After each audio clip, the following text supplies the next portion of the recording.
The fall into darkness, when the soul loses its compass. No one ever tells you when it begins. There is no warning sign, no dramatic moment that announces, this is the dark night of the soul. It does not arrive with thunder or collapse all at once. Instead, it slips in quietly, disguising itself as exhaustion, confusion, or a sadness you can't quite name. One day you wake up and realize that something fundamental inside you has gone missing. You are still breathing. You are still functioning. But the light you once trusted no longer reaches you. This is often how the dark night of the soul begins in the twin flame journey. First, you think it is just heartbreak. You assume it is the pain of separation, the grief of losing someone who felt like home. You try to rationalize it the way the world has taught you to rationalize suffering. You tell yourself you just need time. You just need answers.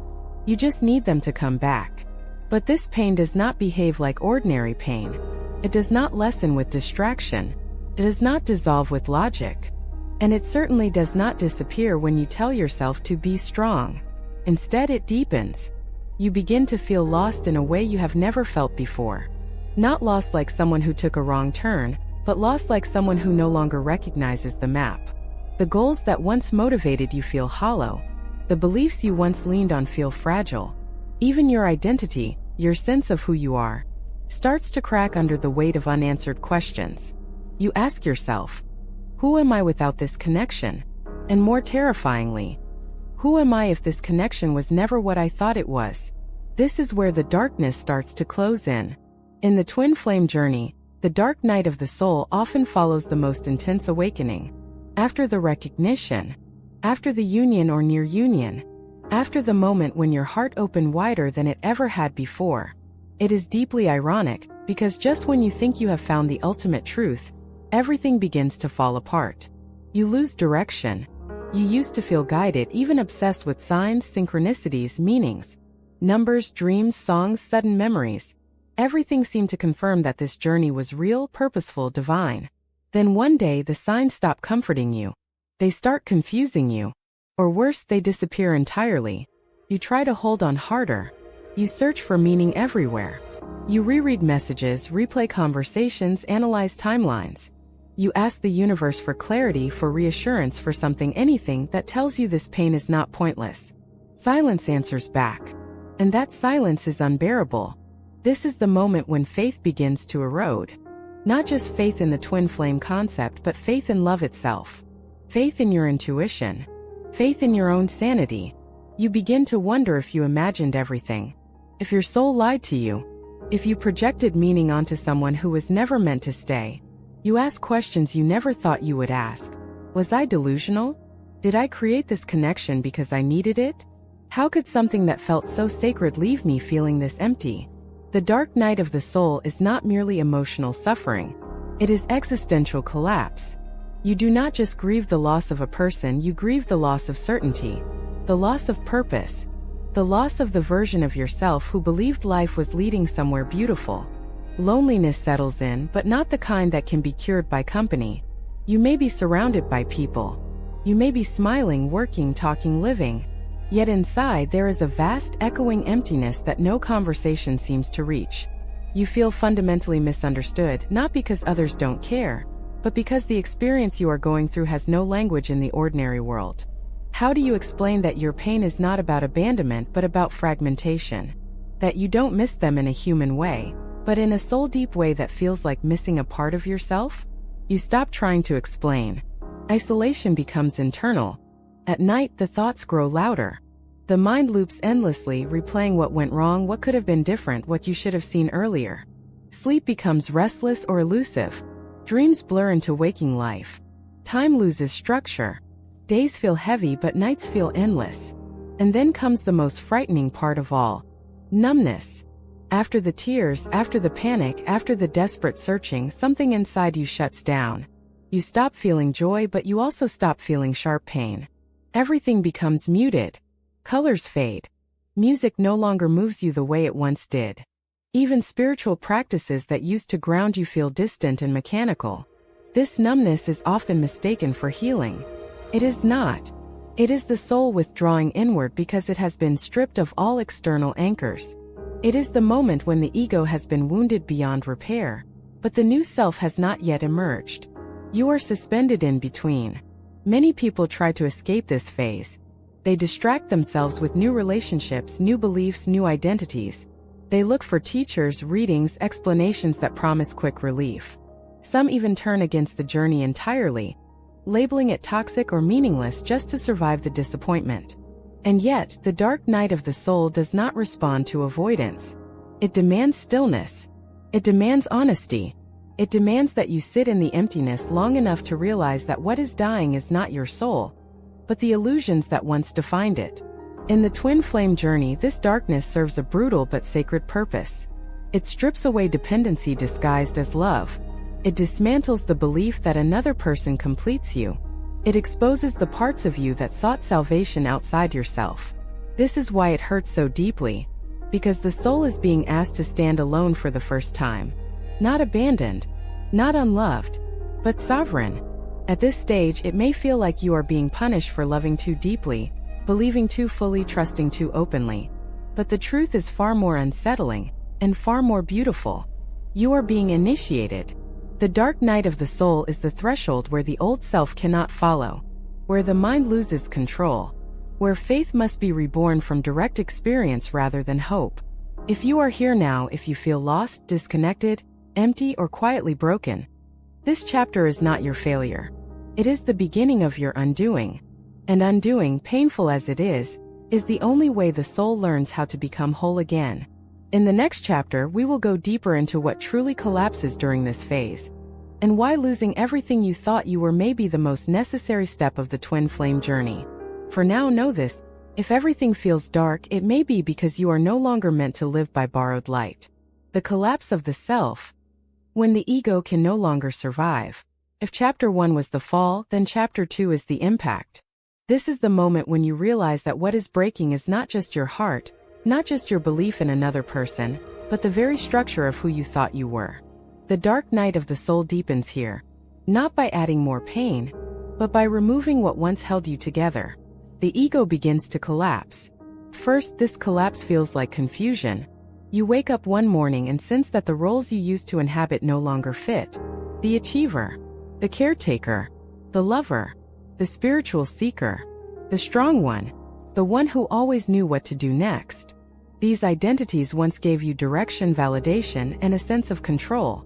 Now they feel strangely empty, like costumes from a life that no longer belongs to you. You try to perform them anyway. You go through the motions of daily life, fulfilling obligations, responding to messages, meeting expectations. But inside, there is a growing distance between what you do and who you feel yourself to be. It is as if the soul has quietly stepped back, leaving the ego alone on stage, unsure of its lines. This is deeply unsettling. The ego survives on coherence. It needs a narrative, a story that explains who you are, where you are going, and why your suffering makes sense. In the twin flame journey, the ego often builds this narrative around destiny, reunion, and eventual fulfillment. It clings to timelines and outcomes because they provide hope. But during the dark night of the soul, those narratives stop working. The future you imagine no longer motivates you. The explanations you once relied on feel thin and unsatisfying. Even spiritual language begins to ring hollow. Words like divine timing and higher purpose lose their power to comfort you. Instead of soothing the pain, they start to irritate you. You think, if this is divine, why does it feel so cruel? This is not a failure of faith. It is faith being stripped of fantasy. As the ego weakens, fear intensifies. Not dramatic fear, but a quiet, persistent anxiety that hums beneath everything you do. Fear without a clear object. Fear of emptiness. Fear of meaninglessness. Fear that there is nothing waiting for you on the other side of this collapse. You may notice a strange contradiction within yourself. On one hand, you desperately want answers. On the other hand, you feel exhausted by seeking. Every attempt to figure it out leaves you more drained than before. Your mind keeps reaching for certainty, but your soul refuses to cooperate. This is because the soul is no longer interested in answers that come from the mind. The ego's greatest terror is not pain. It is irrelevance. And during this phase, the ego begins to realize that it cannot lead you where you are going. This realization often manifests as identity loss. You stop recognizing yourself. The things you used to like no longer excite you. Your old ambitions feel disconnected from your current inner state. You may even feel uncomfortable with compliments or praise, as if they are directed at someone who no longer exists. People around you might notice the change. They may say you seem distant, quiet, or different. Some will encourage you to get back to yourself, not realizing that the self they are referring to is precisely what is dissolving. Others may grow uncomfortable with your presence, sensing that you are no longer playing the familiar roles they relied on. This can intensify the loneliness, because now you are not only separated from your twin flame, you are separated from the version of yourself that once knew how to belong. During this stage, many people experience a profound loss of motivation. Not laziness, but a deeper kind of exhaustion. The drive to prove, achieve, or become something fades. You may find yourself questioning the point of effort altogether. Why strive if nothing feels real? Why build if everything falls apart? Why hope if hope itself feels like a setup for disappointment? These questions are uncomfortable, but they are honest. They mark the point where the ego can no longer distract you with goals and achievements, where external success loses its ability to mask internal emptiness, where the soul demands something more authentic than survival. Grief resurfaces here, but it is different from the grief of separation. This is grief for yourself, for the person you thought you would be, for the life you imagined unfolding, for the certainty you once carried so effortlessly. You may mourn the loss of innocence, the belief that love guarantees safety, that spirituality guarantees clarity, that effort guarantees reward. These beliefs once provided structure and reassurance. Now they feel naive, even painful to recall. And yet, without them, you feel exposed. This exposure is not accidental. The ego is built to protect you from vulnerability. It constructs identities, defenses, and narratives to keep you functional in the world. But it cannot carry you into deep spiritual truth. It cannot survive the intensity of the twin flame mirror, which reflects not who you pretend to be, but who you truly are beneath all conditioning. That is why it must collapse. Not violently, but relentlessly. You may notice moments of resistance, sudden urges to regain control, to redefine the journey in a way that restores your sense of importance or specialness, to adopt a new belief system that explains everything neatly and promises eventual victory. But each time you try, something inside you recoils, because the soul has tasted something real, and it will not accept substitutes anymore. This is often when people feel as though they are losing themselves. In truth, they are losing the false self. The self that needed validation. The self that measured worth through another's presence. The self that believed love was something to be earned, chased, or proven. As terrifying as this feels, it is a necessary dismantling. The twin flame journey is not designed to make you whole through another person. It is designed to expose the ways you abandoned yourself long before you met them. The dark night of the soul brings those patterns into the light by removing everything that once distracted you from them. Here, in the quiet wreckage of identity, something subtle begins to emerge. Not clarity, not joy, but honesty. You start to see your attachments without romanticizing them. You begin to recognize how much of your suffering came from expectation rather than reality. You may even notice moments of relief, brief, fleeting, but real, when you stop trying to be someone and simply exist. These moments are easy to dismiss, but they are important. They are glimpses of a self that does not rely on roles, outcomes, or external confirmation. A self that exists without explanation. A self that does not need to be defined in order to be real. This is not yet rebirth. It is the clearing. The ego's collapse leaves behind a vast, open space. An internal wilderness where nothing familiar grows. This space can feel terrifying, but it is also fertile. It is the ground from which a new way of being will eventually emerge, one rooted in presence rather than identity. For now, the task is not to rebuild. It is to remain, to resist the urge to immediately fill the emptiness with meaning, to allow yourself to be undefined, to sit with the discomfort of not knowing who you are becoming. Because in this unknowing, the soul begins to speak, not in words, not in visions, but in a quiet, steady pull toward truth. In the next chapter, we will explore the profound loneliness that arises in this space. the feeling of being unseen not only by others, but by the world itself, and how this isolation becomes the gateway to genuine inner connection. For now, remember this: if you feel like you are losing yourself, it may be because the self you are losing was never meant to be permanent. The depth of loneliness. When no one can reach you, there is a particular kind of loneliness that cannot be soothed by companionship. It is not the loneliness of being alone in a room, or the ache of missing someone's presence. It is the loneliness of feeling fundamentally unreachable, of sensing that no matter how many people surround you, no one is truly meeting you where you are. This is the loneliness that emerges during the deepest phase of the dark night of the soul.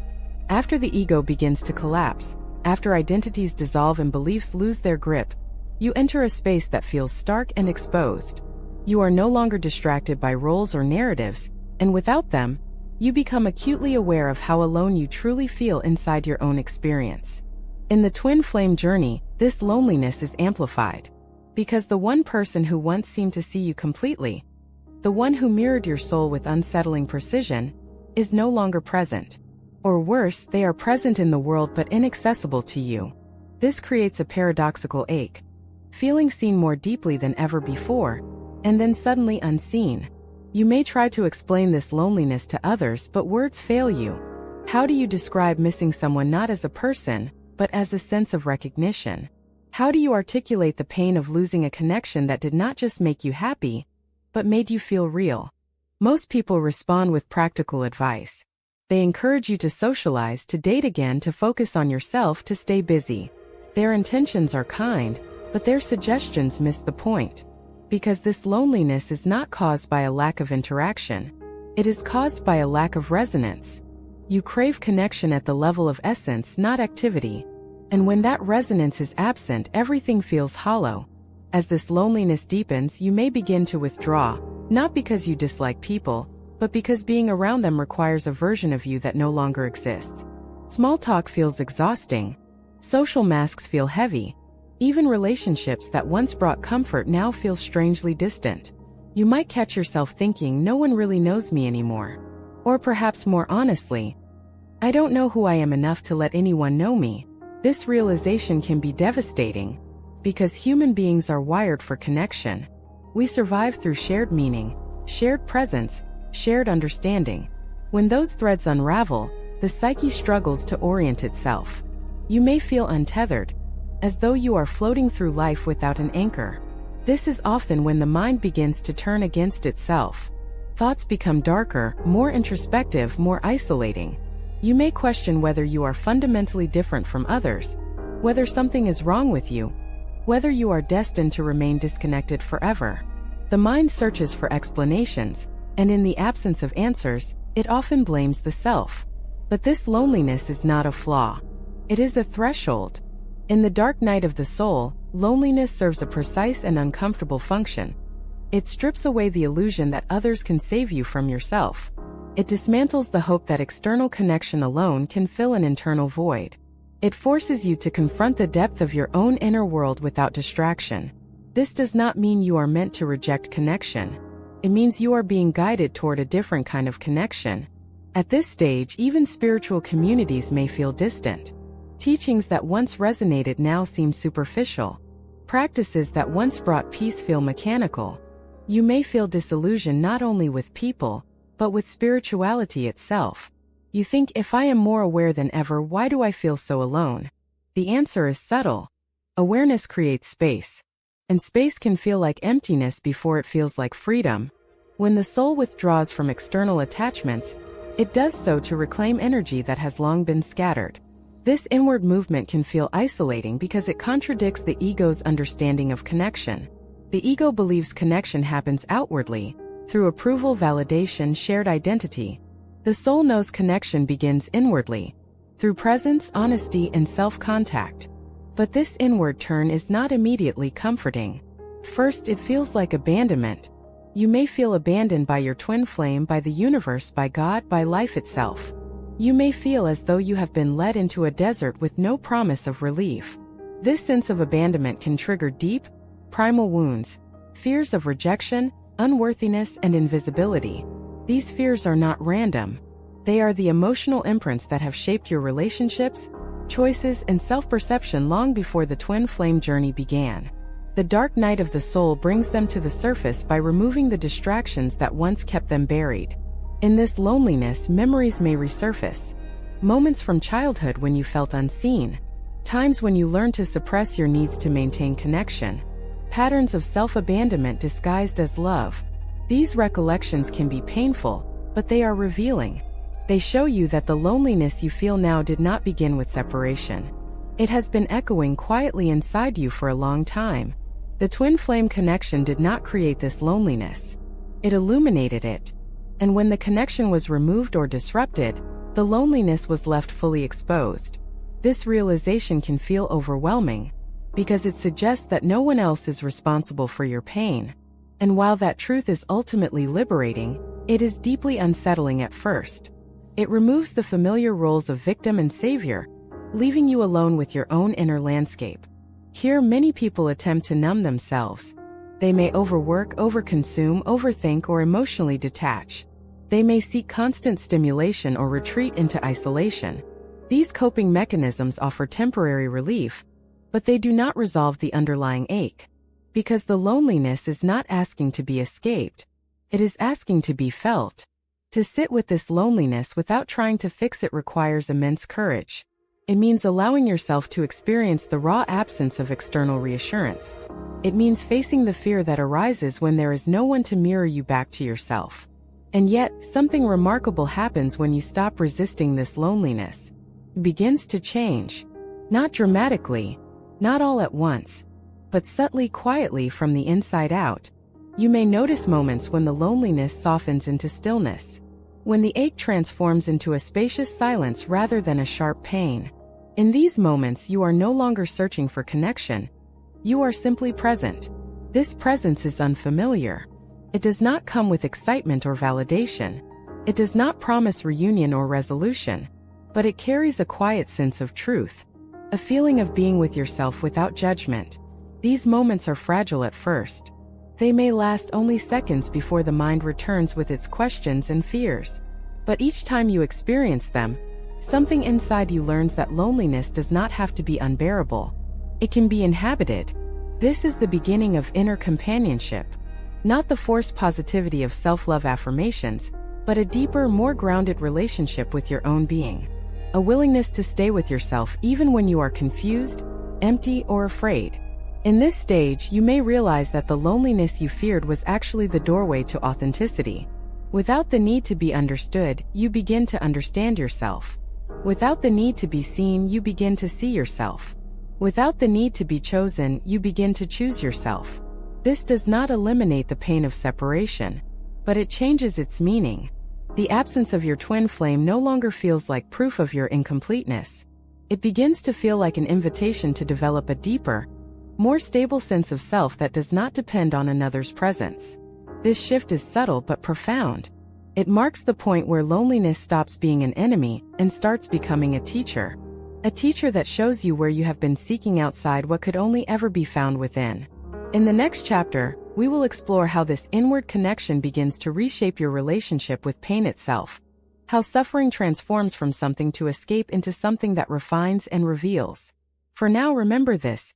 If you feel unreachable, it may be because you are finally being asked to reach yourself first. Sitting with the pain, when suffering becomes the teacher. There comes a moment in the dark night of the soul when running no longer works. You have tried distraction. You have tried understanding. You have tried hope, denial, surrender, resistance, sometimes all in the same day. And yet the pain remains. Not sharp enough to scream, not loud enough to demand attention from the outside world, but constant, persistent, like a low, aching hum beneath every thought in action. It follows you into your mornings, sits beside you in silence, and waits for you in the dark at night. This is the stage where suffering stops being an event and becomes a presence. For many on the twin flame journey, this is the most misunderstood phase. You assume that pain is something to heal, something to overcome, something that indicates you are doing something wrong. You search for the right technique, the right insight, the right realization that will finally make it go away. But the dark night of the soul does not respond to fixing. It responds to presence. At this point, pain begins to ask something radically different of you. It no longer wants your solutions. It wants your attention. This can feel cruel, because attention means feeling, and feeling means vulnerability without guarantee. It means opening yourself to the very sensations you have spent your life trying to avoid: grief, fear, regret, longing, shame, emptiness. The ego recoils at this request. It tells you that if you feel the pain fully, it will destroy you, that you will drown in it, that you will never come back. These fears are ancient, rooted in survival instincts designed to protect you from overwhelm. But what the ego does not understand is that this pain is not here to consume you. It is here to reveal you. When you stop fighting the pain, when you stop labeling it as an enemy, something subtle begins to shift. The pain does not disappear, but it changes texture. It becomes less chaotic, less personal. You begin to notice that beneath the suffering, there is a steady awareness that is not suffering at all. This awareness is quiet. It does not judge the pain or try to make sense of it. It simply witnesses. It allows sensations to arise and pass without immediately reacting. It stays present even when the experience is uncomfortable. This is not emotional numbness. It is intimacy with what is. In this intimacy, you begin to see that suffering has layers. The initial pain, the loss, the separation, the disappointment is real. But wrapped around it are additional layers created by resistance. The stories you tell yourself, the expectations you cling to, the meanings you assign to what should or should not have happened. As these layers become visible, you realize something startling. Much of your suffering is not caused by pain itself, but by your relationship to it. This realization is not empowering at first. It can feel like self-blame, like yet another way you have failed to handle life correctly. But if you stay with it gently without judgment, a deeper truth emerges. You were never taught how to be with pain. You were taught how to escape it, how to suppress it, how to justify it, how to outsource it to others. The dark night of the soul strips away these learned strategies. It leaves you alone with the raw experience of being human, without the usual coping mechanisms. And in doing so, it offers you a rare and profound opportunity to learn directly from suffering rather than merely endure it. In the twin flame journey, pain often carries a specific charge, feels personal, targeted, almost intentional. You may feel as though life singled you out, as though you were given more than you could handle. This perception intensifies the suffering, creating a sense of injustice or betrayal. Why this connection? Why this depth? Why this loss? These questions echo through the mind, seeking resolution. But pain does not answer questions with explanations. It answers them with transformation. As you sit with the pain, memories begin to surface, not randomly but precisely. Moments where you abandoned yourself to maintain connection. Times when you ignored your intuition to avoid loss. Patterns of seeking validation through sacrifice. These recollections are not meant to shame you. They are meant to educate you. Pain shows you where you have been divided within yourself, where you chose belonging over authenticity, where you equated love with suffering, where you learned to endure rather than to honor your truth. This is why the pain feels so intimate. It is touching the places you have not wanted to see. At this stage, many people experience waves of grief that feel disproportionate to their current circumstances. You may find yourself mourning not just the twin flame connection, but entire chapters of your life. Relationships, dreams, identities, versions of yourself that will never exist again. This grief is cumulative. It carries the weight of unprocessed losses, buried emotions, and unmet needs from across your lifetime. The dark night of the soul opens the door to this inner archive, allowing everything that was postponed to finally be felt. This can be overwhelming, but it is also cleansing. Grief, when allowed to move through you, is not destructive. It is clarifying. It washes away illusions, revealing what truly matters beneath layers of expectation and attachment. As this process unfolds, you may notice a shift in how you relate to your twin flame. The longing remains, but it changes. It becomes less desperate, less consuming. You begin to see that much of the pain you associated with them was intertwined with your own unmet needs and unhealed wounds. This does not diminish the connection, it contextualizes it. You realize that the twin flame was not meant to save you from pain. They were meant to lead you to it. Not as punishment but as initiation. This realization can feel disorienting. It challenges the romantic narratives often associated with the twin flame journey. It forces you to confront the possibility that love's highest function is not comfort, but truth. And truth is rarely painless. As you continue to sit with the pain, moments of unexpected clarity arise. Not intellectual clarity but experiential insight.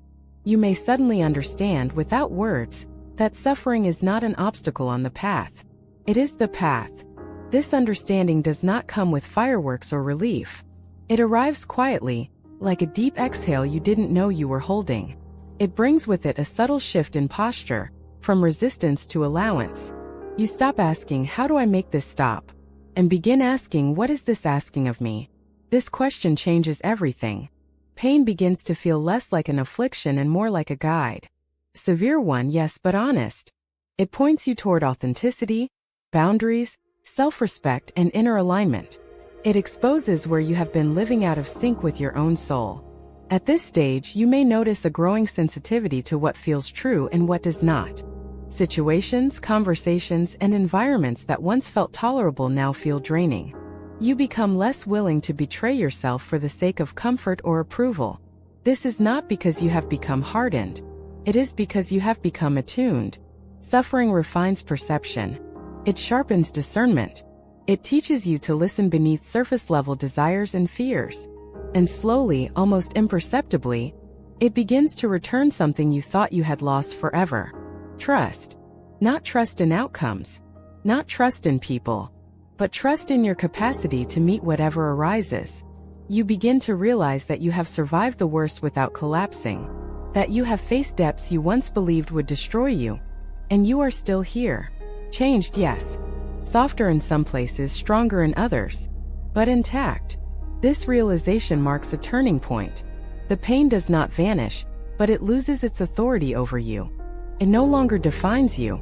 It becomes one aspect of your experience, not the totality of it. You are learning how to suffer consciously. And conscious suffering is not the same as despair. It is alchemical.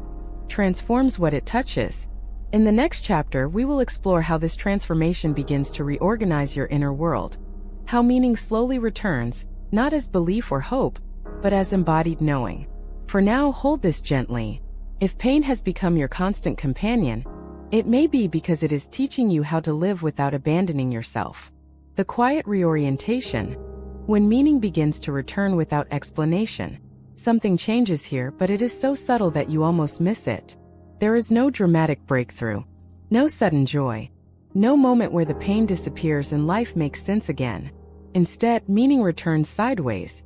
After sitting with suffering long enough, after allowing pain to teach rather than punish, you begin to notice a shift in how you move through the world.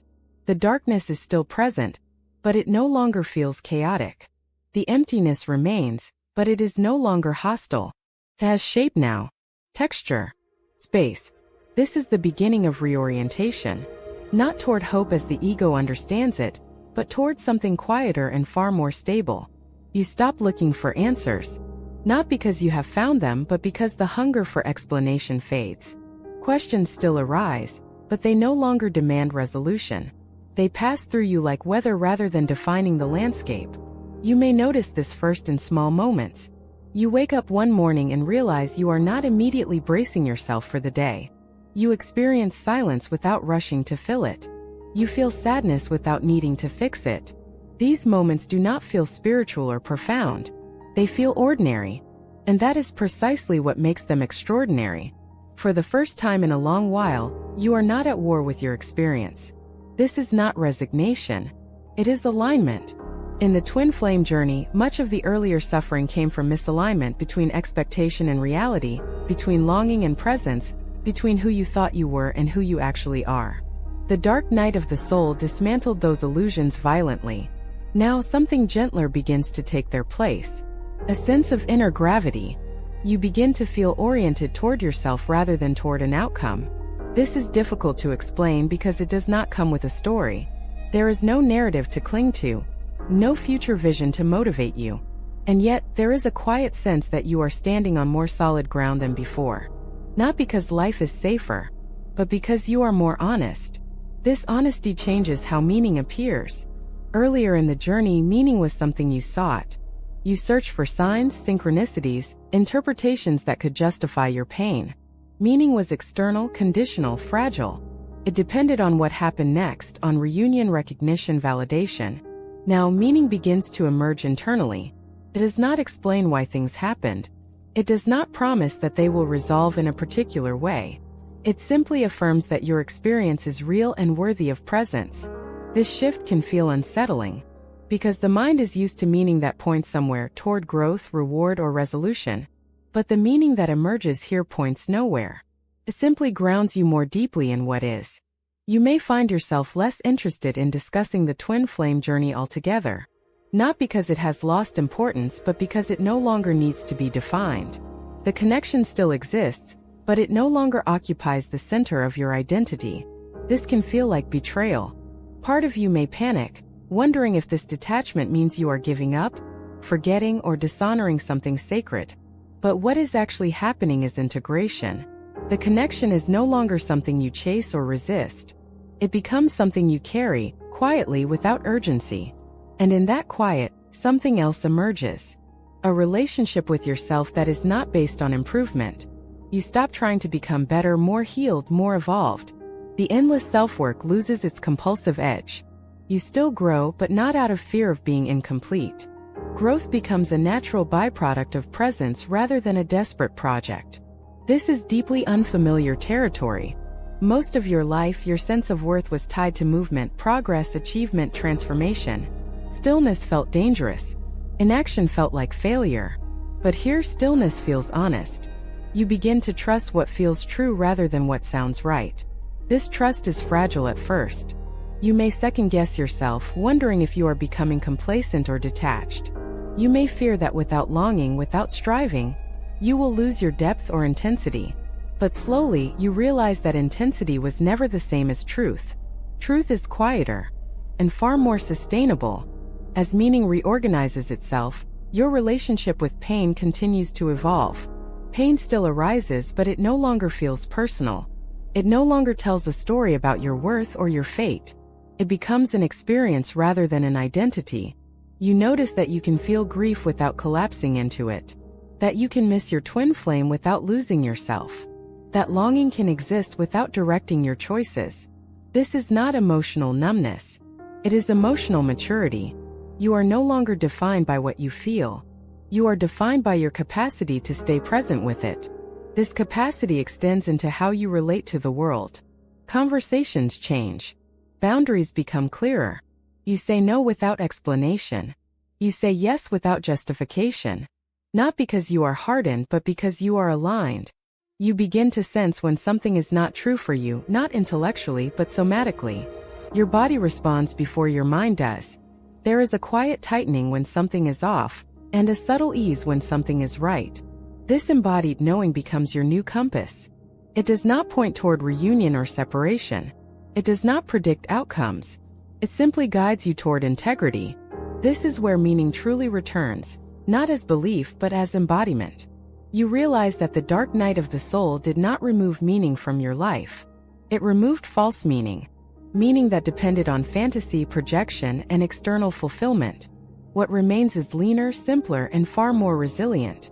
You no longer need your suffering to make sense in order to honor it. You no longer need your story to be validated to trust your experience. You no longer need to know where the journey leads to walk it honestly. This can feel both liberating and disorienting, because the mind still wants a destination. Still asks, what is this all for? But the question no longer carries urgency. It becomes a curiosity rather than a demand. And in that curiosity, life begins to meet you differently. Not with answers but with presence. You may notice that small things affect you more deeply now. Light through a window. The sound of footsteps. A quiet moment of connection with a stranger. These experiences do not feel profound in a dramatic sense, but they feel real. This is meaning without narrative. Meaning that does not explain itself. Meaning that does not need to be shared. Meaning that does not promise more than it delivers. It is the meaning of being here. In the twin flame journey, this stage marks a profound internal shift. You are no longer orienting your life around union or loss. You are orienting it around truth. around what is actually happening within you rather than what you hope will happen between you and another. This does not close the door on love. It opens it differently. Love becomes less about intensity and more about presence. Less about recognition and more about respect. Less about merging and more about meeting. And most importantly, love begins at home. In the next chapter, we will explore how this internal reorientation affects your sense of identity. How a new self begins to form, not as an idea, but as a lived reality that does not require validation. For now, hold this gently. If meaning is returning quietly without explanation, it may be because you are finally learning how to live without forcing life to justify itself. The emergence of the true self, when identity is no longer a performance. There is a strange moment in the dark night of the soul when you realize that you are no longer trying to be anyone. Not healed, not awakened, not spiritual, not strong, just here. This realization does not arrive as an announcement. It does not feel like an achievement. In fact, it barely feels like anything at all. And yet, it marks one of the most significant shifts in the entire twin flame journey. Because this is the moment when identity stops being something you manage and starts being something you inhabit. Earlier in the journey, identity was fragile and loud. It needed confirmation. It needed reflection. It needed meaning to be mirrored back to you through another person, a belief system, or a future promise. The twin flame connection intensified this need, offering a reflection so powerful that it temporarily replaced your sense of self. When that reflection disappeared, identity collapsed. What emerges now is not a rebuilt version of the old self, but something far quieter and far more grounded. A self that does not need to be defined in order to exist. This is deeply unfamiliar. You may notice that you no longer feel compelled to explain yourself. Not because you have finally figured everything out, but because explanation feels unnecessary. Words feel insufficient to capture what you are becoming, and surprisingly, that no longer bothers you. You stop narrating your life internally. The constant commentary, am I doing this right? Am I growing enough? What does this mean? Begins to fade. Thoughts still arise, but they no longer dominate your experience. There is more space between them, more silence. In that silence, you begin to sense yourself directly, not as a concept, not as a role, but as a presence. This presence is not dramatic or charismatic. It does not announce itself as special. It is steady, understated, and deeply intimate. It feels less like becoming someone new, and more like finally removing a heavy costume you forgot you were wearing. You realize how much effort it once took to be yourself.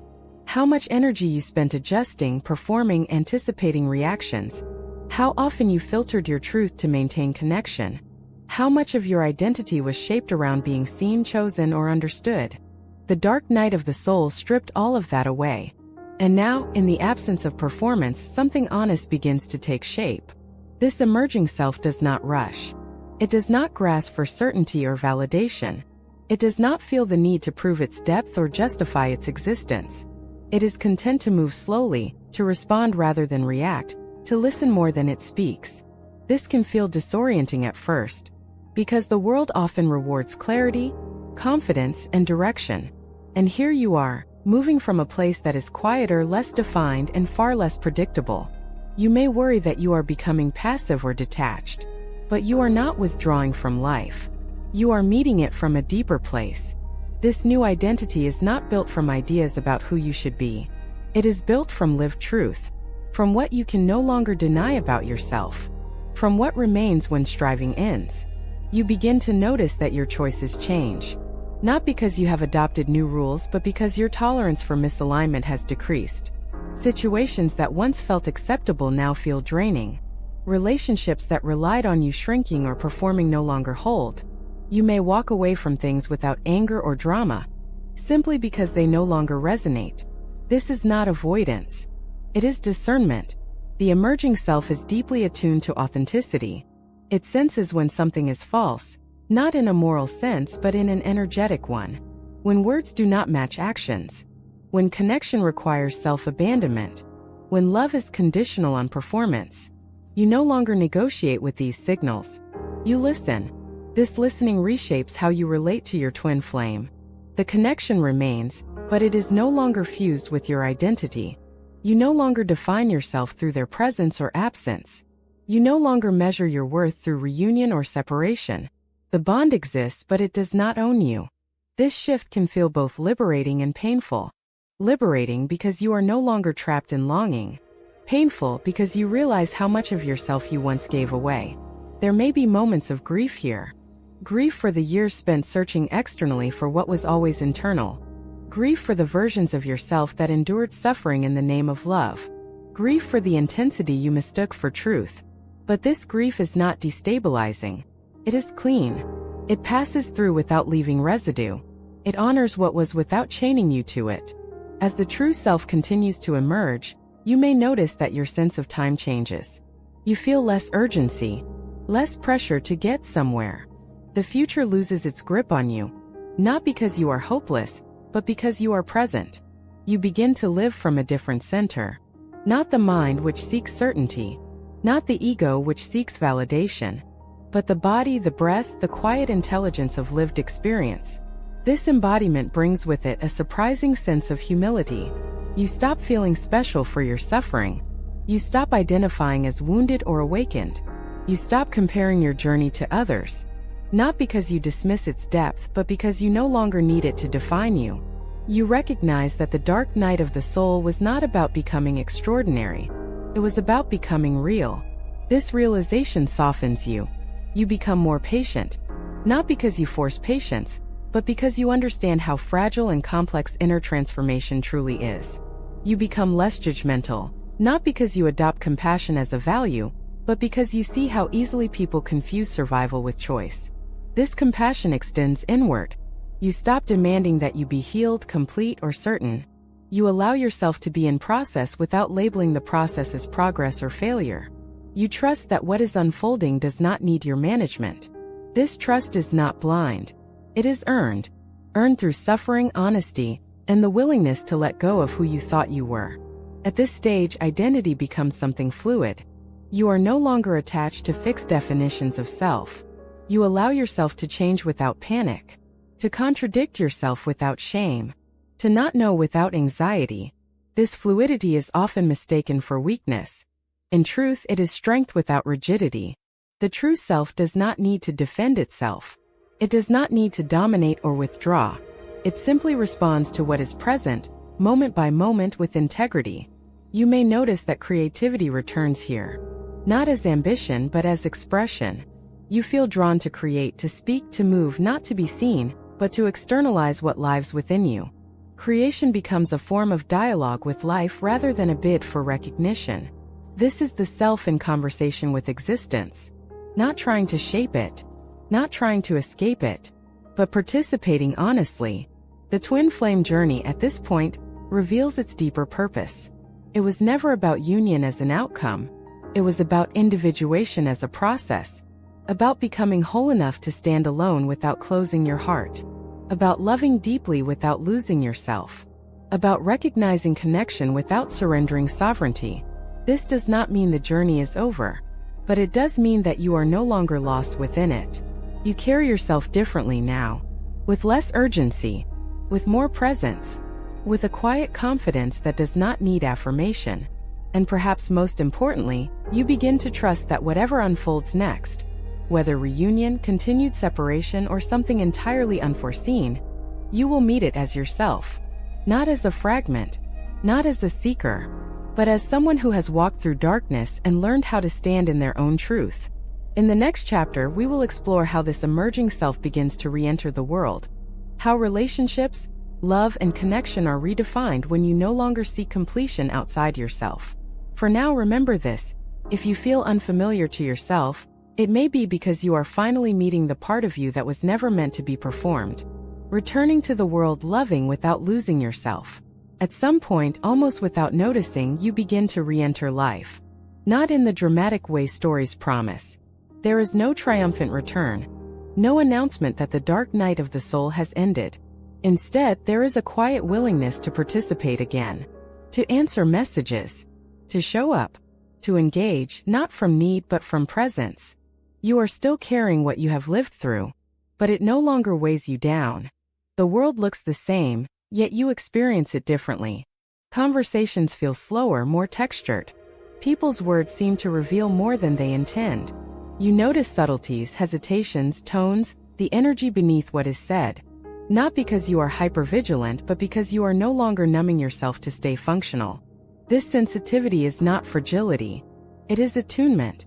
As you return to the world, you may realize that many of your old relationships no longer fit.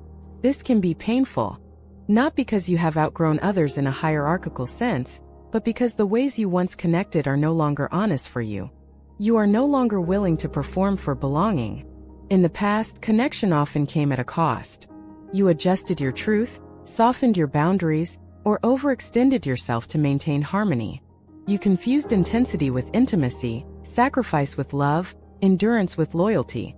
The dark night of the soul dismantled these patterns. And now, as you step back into relationships, you do so with a different internal posture. You are present but not attached. Open but not porous. Available but not self-abandoning. This changes everything. You may find that some people drift away naturally. There is no conflict, no dramatic ending. Just a quiet misalignment that no longer requires explanation. This can stir grief even if the separation feels right. Grief does not always mean something is wrong. Sometimes it simply means something is complete. Other connections, however, begin to deepen in unexpected ways. Not through shared intensity or dramatic disclosure, but through mutual presence. You listen more fully. You speak more honestly. You allow silence to exist without rushing to fill it. These relationships feel less exciting perhaps, but far more real. This is where love begins to redefine itself. Love no longer feels like merging. It no longer promises salvation or completion. It is not fueled by longing or scarcity. Instead, love feels like meeting another from a place of wholeness. You do not need to be needed, and you do not need to need. This does not make you distant or detached. It makes you free. Freedom in love is deeply countercultural. Many of us were taught that love requires sacrifice, compromise, and endurance. That to love deeply is to lose yourself, to bend, to bleed a little. But what the dark night of the soul reveals is this. Love that costs you yourself is not love. It is attachment wearing a sacred mask. As you return to the world, you begin to sense this distinction clearly. You feel it in your body. When something asks you to shrink, there is a quiet resistance. When something invites you to show up fully, there is ease. You trust these signals now. This trust is especially important when it comes to your twin flame. At this stage, your relationship with them, whether they are physically present in your life or not, has fundamentally changed. The obsessive pull has softened. The urgency has dissolved. The story no longer runs your inner world. This does not mean the connection is gone. It means it has been internalized. You no longer look to your twin flame to complete you, awaken you, or define your path. You recognize that whatever the connection catalyzed has already taken root within you. The mirror did its work. Now you stand on your own. If contact occurs, you meet it differently. Without projection. Without expectation. Without trying to extract meaning or reassurance. You can engage without losing yourself and step back without collapsing. This is not indifference. It is maturity. And maturity in love can feel strangely anticlimactic at first. There are no emotional highs to chase, no dramatic lows to endure. What remains is steadiness, consistency, a sense of grounded presence. For a mind conditioned on intensity, this can feel dull.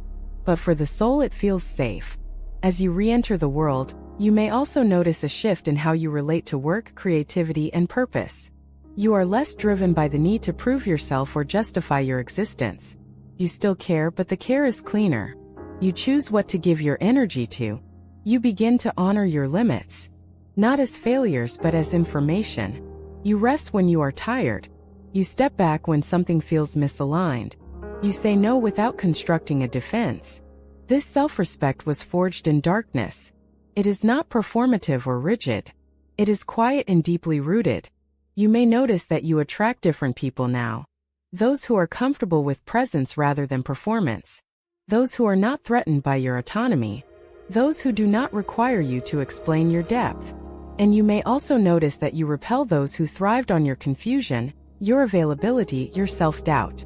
This is not rejection. It is resonance. Returning to the world does not mean abandoning what you learned in solitude. It means allowing those lessons to inform how you engage. You bring your inner work into relationship, not as a teaching but as a way of being. You listen without fixing. You speak without dominating. You connect without clinging. And in doing so, you offer something rare. A presence that does not ask to be filled. A love that does not demand completion. A connection that does not require collapse. This is how the dark night of the soul reshapes love. Not into something transcendent or idealized, but into something embodied and real. You begin to understand that true intimacy does not come from intensity or shared trauma. It comes from mutual self-possession. From two people standing in their own truth, choosing to meet rather than merge. This understanding ripples outward. You stop chasing connection. You stop fearing solitude. You stop confusing longing with love. And paradoxically, this is when connection becomes possible again. Not because you are searching for it, but because you are no longer afraid to be alone. The world feels less overwhelming now. Still complex. Still imperfect. But you are no longer navigating it from a fractured center. You move through it with a quiet confidence, rooted not in certainty but in self-trust. You know that if things fall apart again, and they will, in some form, you will meet that collapse differently. Not as a failure but as a continuation of becoming. The dark night of the soul did not remove you from life.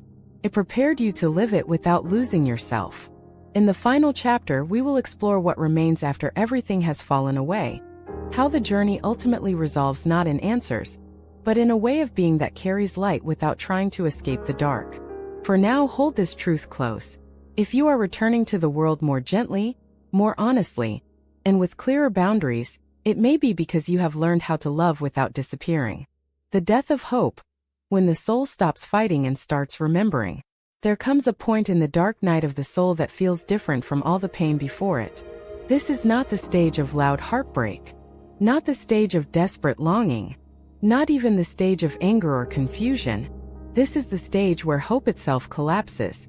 Not hope in life, but hope in how you thought this journey would unfold. For many twin flames, this chapter is the most terrifying and the most sacred at the same time.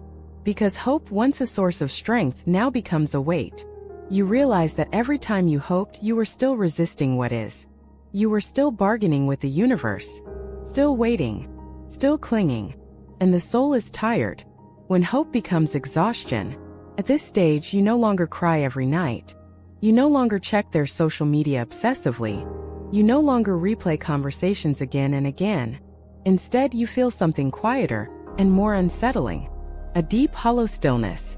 You wake up one morning and realize, I don't even know what I'm waiting for anymore. The dreams of reunion feel distant. The signs feel muted. The synchronicities slow down. And for the first time, the thought arises, what if this never turns out the way I believed? This question doesn't bring panic. It brings silence. And that silence feels like loss. Because the story you lived inside, the sacred narrative that gave meaning to the suffering, begins to dissolve. You grieve not just the person. You grieve the version of destiny you were attached to. The soul's final surrender. This chapter is not about giving up. It is about giving over. The soul reaches a point where it can no longer force healing, awakening, or faith. You stop trying to do the work perfectly. You stop asking, what lesson am I missing? You stop searching for timelines. You stop asking psychics. You stop needing reassurance. Not because you are healed, but because something inside finally collapses. And in that collapse, something ancient takes over. This is the moment when the soul whispers, enough. Rest now. Not rest as in sleep. Rest as in non-resistance. The illusion of control dies here. Many twin flames struggle deeply in this chapter, because spirituality itself becomes uncomfortable. Affirmations feel hollow. Manifestation feels forced. Even prayer feels empty. You may think, if I truly surrender, doesn't that mean I'm abandoning my twin flame? But surrender is not abandonment. It is the death of control disguised as love. You realize that much of what you called love was actually fear. Fear of being alone. Fear of meaninglessness. Fear that the pain was for nothing. And so the soul strips you of every strategy, every spiritual crutch, every identity built around the journey, until there is nothing left to hold on to. The sacred emptiness. This is where many people think something has gone wrong. But this emptiness is not depression. It is neutrality. For the first time, you are not pulled toward them or away from them. You simply are. And this terrifies the ego, because the ego believes intensity equals truth. But the soul knows stillness equals alignment. In this emptiness, you may feel disconnected from everything. Your old passions, your old dreams, your old sense of self. You are not broken. You are between identities. The caterpillar has dissolved, but the butterfly has not yet formed. A subtle shift begins. Something strange starts to happen. You notice moments of peace, brief, quiet, unexpected. You laugh without thinking of them.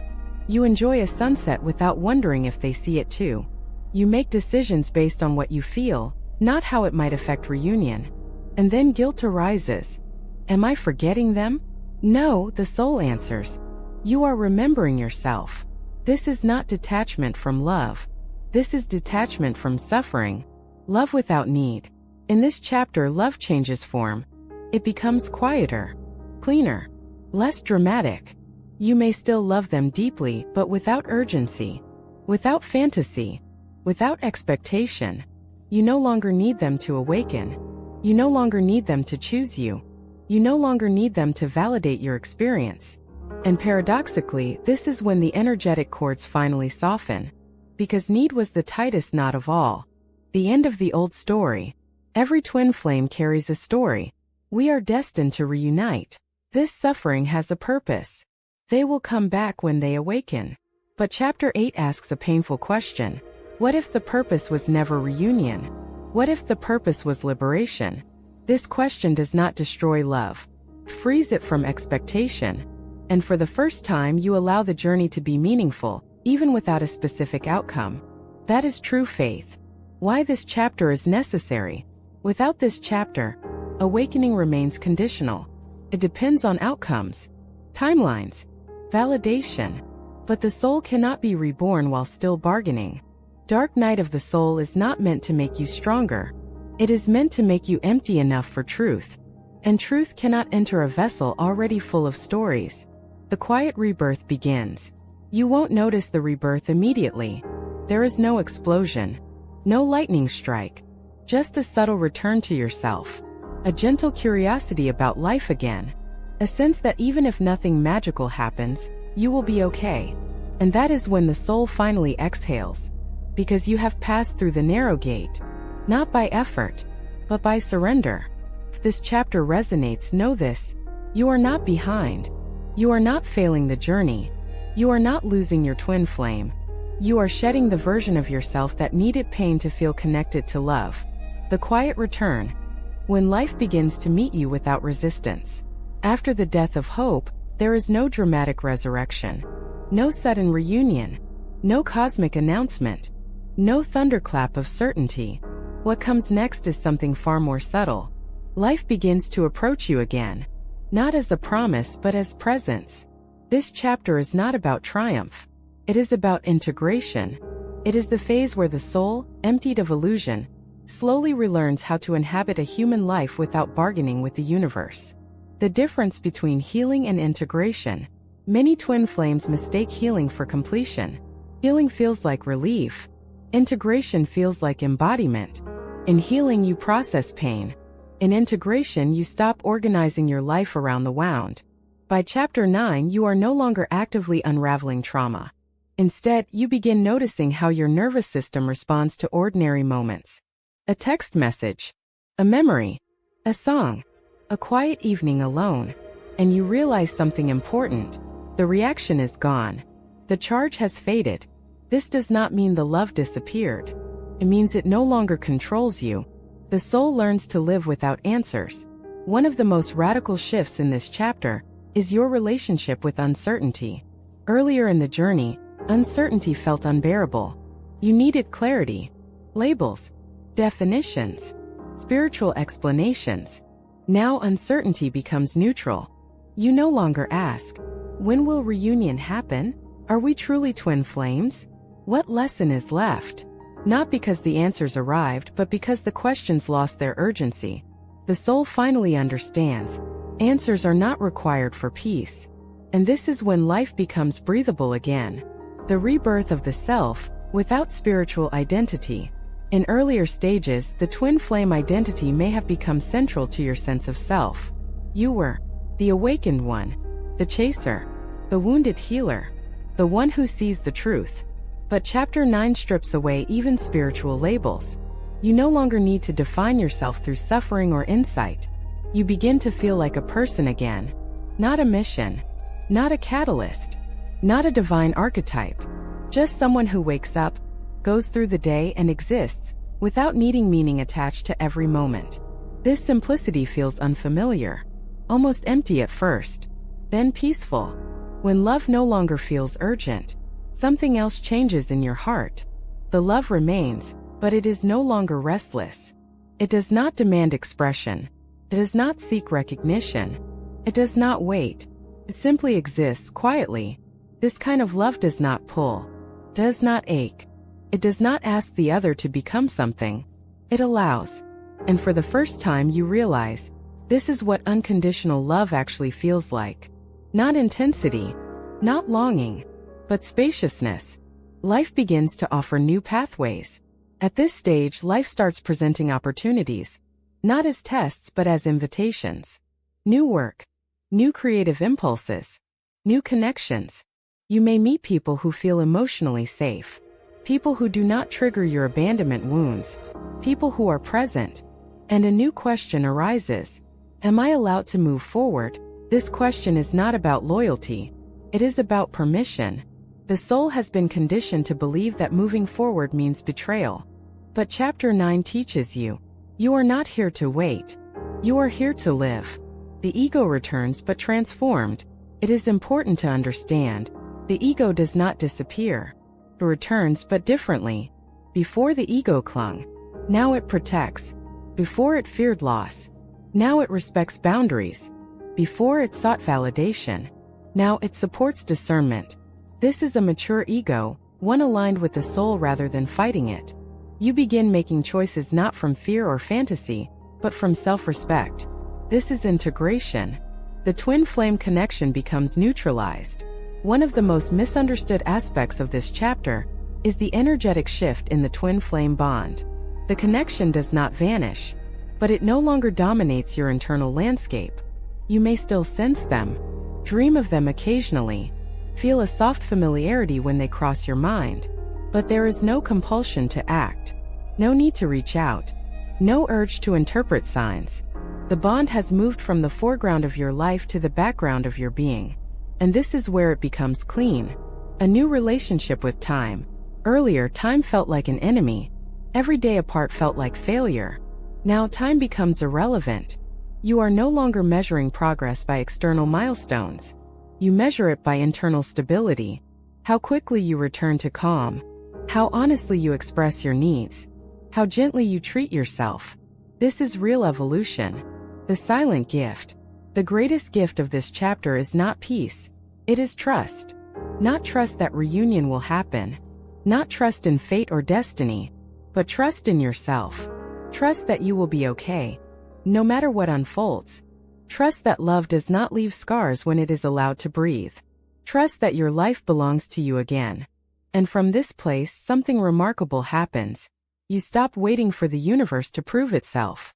You begin meeting life halfway. Question to reflect on. Who are you becoming when the story of the twin flame is no longer the center of your identity? What desires are surfacing now that suffering is no longer required for meaning? The rebirth. Rising from the dark night into your own light. The dark night of the soul does not end with fireworks. It does not announce itself with clarity or triumph. It does not declare victory. It ends quietly, like the morning sun slipping over a horizon you barely noticed. You awaken one day and realize you are not the same person who entered the darkness. You are someone else. Someone whole. Someone still tender but unshakable. Someone who carries depth without burden. Someone who has learned the radical art of existing without attachment. This is rebirth. The first moments of recognition. The first moments of rebirth are subtle. You may notice that pain no longer lingers where it once ruled. Memories that once triggered panic now arise like echoes, present but neutral. You breathe more freely. You smile without reason. You sit in silence and feel completion within yourself. No one else provides it. No reunion. No validation. No external achievement. It is yours. The soul that has learned to wait. In the dark night, you learned surrender. In the emptiness, you learned patience. Now rebirth teaches you trust, not in outcomes but in yourself. You have walked through despair without collapsing. You have witnessed your own fragility without fearing it. You have allowed love to exist without grasping it. This teaches the soul a vital lesson. The world does not create wholeness. Life does not bestow meaning. You are already complete if you stop resisting. The emergence of a sovereign self. This chapter is characterized by sovereignty. Sovereignty is not arrogance or separation. It is a quiet mastery of your own presence. You no longer allow circumstances, people, or emotions to define your worth. You no longer chase outcomes to feel alive. You act, speak, and love from centered clarity. This self is anchored in authenticity. You make decisions not from fear, need, or desire for control, but from alignment with your essence. The boundaries you once struggled to enforce now exist naturally. You no longer negotiate with compromise. You no longer tolerate misalignment for the sake of connection. Your relationships, professional life, and creative pursuits shift accordingly. They are no longer mirrors of validation. They become extensions of your truth. The twin flame connection in rebirth. The twin flame bond remains, but it no longer dominates your internal landscape. You may encounter them. You may feel them energetically. You may experience brief reunions or synchronicities. But none of this defines you. None of this contains you. This is the essence of rebirth. You love freely without needing them to fill your emptiness. You connect freely without needing attachment to outcomes. You exist freely without projection or expectation. And paradoxically, this is when the bond reaches its purest form. When it is no longer ownership. When it is not survival. When it is simply recognition without dependency. Integration into the ordinary. Rebirth is not a return to dramatic spiritual experiences. It is a return to life itself, fully, simply, openly.